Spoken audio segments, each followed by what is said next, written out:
Bonjour et bienvenue sur Arloop, je suis Estelle et aujourd'hui dans cette vidéo on va vous expliquer comment assurer votre grimpeur en tête. Je suis avec Romaric qui est un grimpeur de haut niveau et Hugo de chez Petzl et on va vous montrer toutes les manipulations pour assurer efficacement votre grimpeur en tête.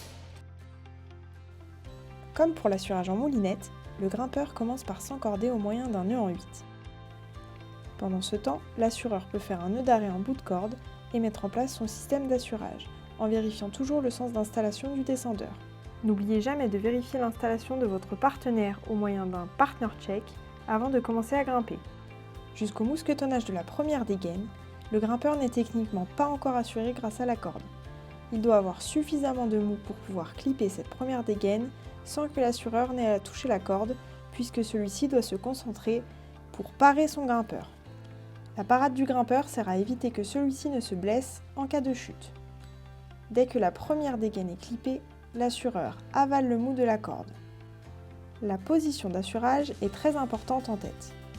L'assureur doit sortir du couloir de chute en se plaçant légèrement sur le côté, mais proche du mur pour les premières dégaines.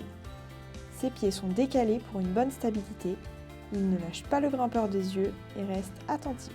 En tête, l'assureur doit être capable d'ajuster en permanence la longueur de corde pour donner du mou à son grimpeur lorsque celui-ci mousquetonne une dégaine et ravaler la corde lorsque la dégaine est mousquetonnée. Pour donner du mou, l'assureur rapproche sa main placée sur la corde du haut du descendeur, la main du haut remonte vers le grimpeur et celle du bas vers le descendeur.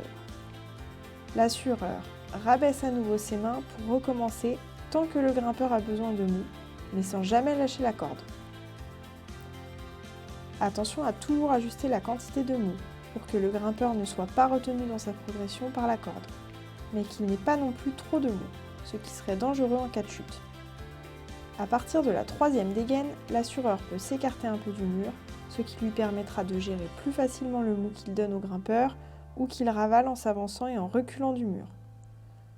Lorsque le grimpeur arrive à une dégaine, l'assureur lui donne le mou nécessaire en s'avançant vers le mur. Une fois la dégaine clippée, il reprend le mou en reculant légèrement. L'assurage d'une chute en tête demande d'être particulièrement attentif et préparé. En cas de chute, l'assureur sera probablement emporté vers le haut.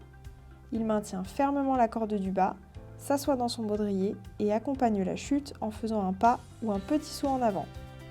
Cela permet d'amortir la chute du grimpeur. Vous l'avez compris, l'assurage en tête demande beaucoup de technique et de pratique. Cette vidéo ne remplace pas les conseils d'un professionnel, n'hésitez pas à vous faire accompagner pour être capable d'assurer votre compagnon de cordée sereinement et sans danger.